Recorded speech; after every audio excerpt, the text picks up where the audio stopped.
औज़ुबिल्लाहिमिनश्शैतानिर्रजीम बिस्मिल्लाहिर्रहमानिर्रहीम। आज हम पढ़ेंगे पीएच स्केल।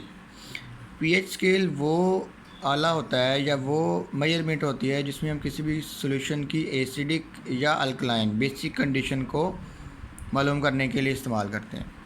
पीएच स्केल जो होता है उसमें दो चीज़ें इन्वॉल्व होती हैं। द पीएच ऑफ सॉल्यूशन, किसी भी सॉल्यूशन की पीएच हम मालूम करने के लिए या तो यूनिवर्सल इंडिकेटर इस्तेमाल करते हैं या पीएच पेपर इस्तेमाल करते हैं। यूनिवर्सल इंडिकेटर डाइज होती हैं, केमिकल्स होते हैं, जब उनको किसी भी सॉल्यूशन में डाला जाता है तो उनका कलर एज जो है वो चेंज हो जाता है, जैसे कि वो सॉल्यूशन एसिडिक होगा या बेसिक होगा उसके अकॉर्डिंग, ठीक है। लेकिन और पीएच स्केल जो होता है वो उस पीएच स्केल जो होता है वो उस कलर के अकॉर्डिंग, जैसे ये आपको डायग्राम में नज़र आ रहा है, तो जैसा उस यूनिवर्सल इंडिकेटर का कलर होगा उस कलर को हम इस स्केल पे देखेंगे वो किस कलर से मैच कर रहा है। तो उस कलर के मैच करने के बाद हम देखेंगे कि उसकी पीएच कितनी है। पीएच जब हमें मालूम हो जाएगी कि कितनी है तो उस पीएच को हम फिर यहाँ पे इस फार्मूले के अकॉर्डिंग, जैसे ये लिखा हुआ है 0 से लेके 3 पीएच अगर किसी की होगी, इस कलर में कोई इस तरह का कोई कलर बनेगा तो वो स्ट्रॉन्ग एसिड होगा। इसी तरह अगर 4 से लेके 6 तक कोई होगा तो वो वीक एसिड होगा।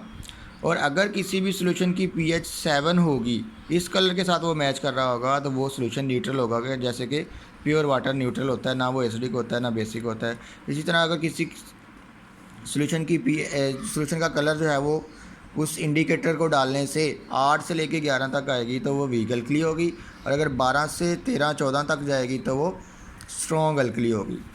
असल में पीएच होती है किसी भी सॉल्यूशन की एसिडिक या बेसिक कंडीशन। जैसे ही हम कोई भी जो अपना यूनिवर्सल इंडिकेटर हम किसी सॉल्यूशन में ऐड करते हैं तो वो सॉल्यूशन हाइड्रोजन आयन या हाइड्रोक्साइड आयन देता है।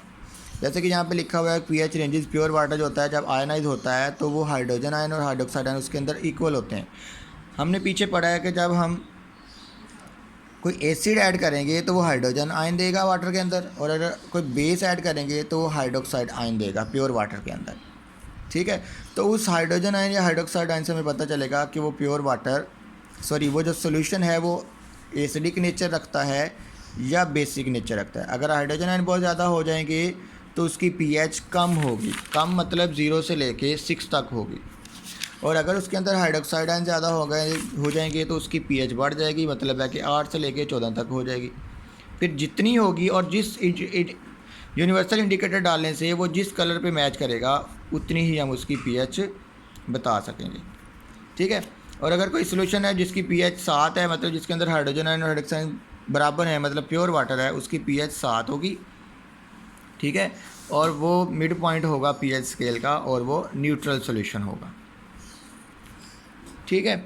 ये कुछ हमें सब्सटेंसेस दिए गए हैं, इनकी साथ में पीएच भी बताई गई है। जैसे कि प्योर सल्फ्यूरिक एसिड है, हमें पता है सल्फ्यूरिक एसिड है जिसकी पीएच 0 है, मतलब है कि ये स्ट्रॉन्ग एसिड है। इसी तरह आगे चलते जाएंगे तो मुख्तलिफ कंपाउंड दिए गए हैं, सैम्पल्स दिए गए हैं और उनकी साथ साथ पीएच भी बताई गई है। और पीएच हमें बताती है कि वो सैम्पल जो है वो एसिडिक कंडीशन रखता है या बेसिक कंडीशन रखता है। इसी तरह ही पीएच स्केल के साथ साथ कुछ इलेक्ट्रॉनिक डिवाइसेस भी आई हैं जो अपनी हम आसानी के लिए, जो कि पीएच को मालूम करती है। हम ये एक आयरन रॉड होता है, इस रॉड को हम किसी भी सॉल्यूशन के अंदर ऐड करते हैं तो यहाँ पे हमें डिजिट के अंदर पीएच मालूम हो जाती है, इससे हम पीएच मीटर कहते हैं। इंडिकेटर के बारे में मैंने आपको बताया है कि कुछ यूनिवर्सल इंडिकेटर होते हैं जो हम इस्तेमाल करते हैं, जैसे फेनेफ्थलीन है, मिथाइल ऑरेंज है, लिटमस है, टर्मेरिक चाइना रोज़ है और रेड कैबेज है। ये कुछ नेचुरल इंडिकेटर हैं जो कि किसी सॉल्यूशन की पीएच को मालूम करने के लिए, जैसे कि लिटमस पेपर है, इसका ओरिजिनल कलर वायलेट होता है। अगर हम इसको एसिड में डालेंगे तो रेड हो जाएगा, अगर बेस में डालेंगे तो ब्लू हो जाएगा, ठीक है। अगर फेनेफ्थलीन है, अगर ये कलरलेस होती है, अगर इसको एसिड में डालेंगे तो कलरलेस ही रहेगी, और अगर बेस में डाल देंगे तो ये पिंक हो जाएगी। इसी तरह मिथाइल ऑरेंज है, इसका ऑरेंज कलर होता है, एसिड में डालेंगे तो रेड हो जाएगी और बेस में डालेंगे तो येलो हो जाएगी। यहाँ पे एक्टिविटी 6.1 दी गई है, इसमें आपको कुछ ये सैंपल दिए गए हैं।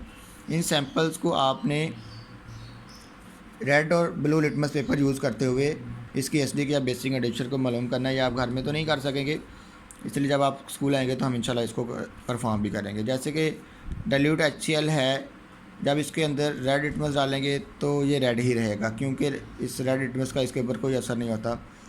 अगर ब्लू लिटमस डालेंगे तो ये टर्न रेड हो जाएगा, जिसके पता चलेगा कि ये एसिडिक है। इसी तरह सोप सोल्यूशन के बारे में, टैप वाटर के बारे में, रिमेन रेड रिमेन ब्लू, क्योंकि ना रेड का कोई असर होगा ना ब्लू का किसी को कोई असर होगा, इसलिए ये न्यूट्रल होगा। और इसी तरह ही बाकी सोल्यूशन। बेस की बात करेंगे तो हाउस होल्ड ब्लीच हम इस्तेमाल करते हैं, इसका रेड लिटमस जो है वो ब्लू हो जाएगा, क्योंकि प्रॉपर्टीज़ में आपने पढ़ा है कि जो बेसिस होती हैं वो रेड लिटमस को ब्लू कर देती हैं, और जो एसिड होते हैं वो ब्लू लिटमस को रेड कर देते हैं।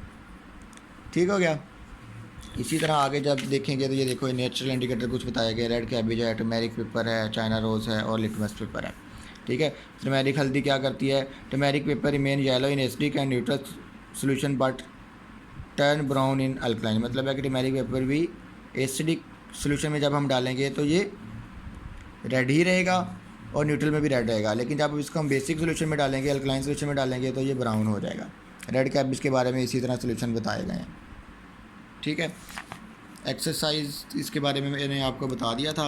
आज आपने इसमें से यही टेबल अपनी कॉपी पे राइट करना है और इसके साथ साथ ये टेबल भी कॉपी पे राइट करेंगे। और ये एक्टिविटी तो हम परफॉर्म नहीं करेंगे, लेकिन जब हम आएंगे इंशाल्लाह तब करेंगे। इसके साथ ये पीएच स्केल ये आप लोगों ने अपनी कॉपी पे राइट करना है।